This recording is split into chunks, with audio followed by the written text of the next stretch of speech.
For my project, I will be talking about the pH scale. pH is the measure of acidity of a solution. The range goes from 0 to 14, with 7 being neutral. A pH of less than 7 indicates an acid, while a pH of greater than 7 indicates a base.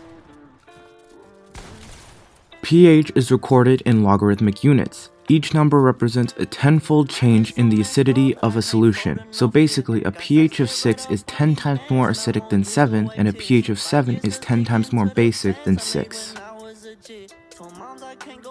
In 1909, Sorensen created the pH scale. Sorensen held a PhD from the University of Copenhagen and directed the chemical department of the Carlsberg laboratory. Until Sorensen developed the pH scale, there was no widely accepted way of expressing hydrogen ion concentrations. Because of this, pH is just short for the power of hydrogen.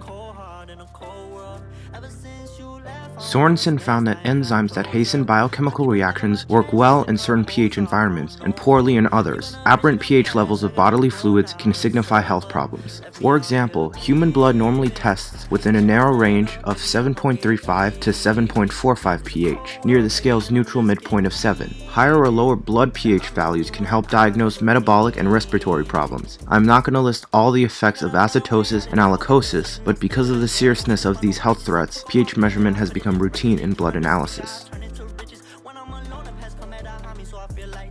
pH indicators are weak acids that exist as natural dyes and indicate the concentration of H+ ions in a solution via color change. pH indicators can exist as liquid dyes and dye-infused paper strips. Liquid dyes are usually directly added into the solution, and paper strips are dipped into solutions.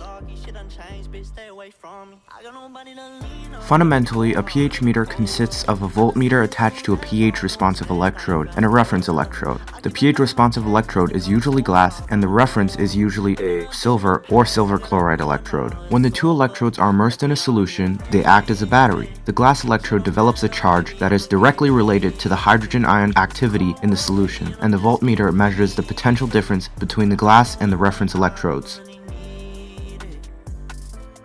pH tools are widely used from the food industry to the paper and textile industry. Knowing the pH of something is so incredibly important nowadays. pH can determine whether or not a food item is safe to eat, especially with chemically altered foods so common in everyday life. pH can also help us do things like treat wastewater, prevent mechanical damages, and metal plating or electrochemistry. All in all, pH is a fundamental aspect of modern day life, and without it, we'd probably all have food poisoning. And that concludes my Unit 4 chemistry project. I hope you've enjoyed this video, and remember, stay nerdy and have a great rest of your day.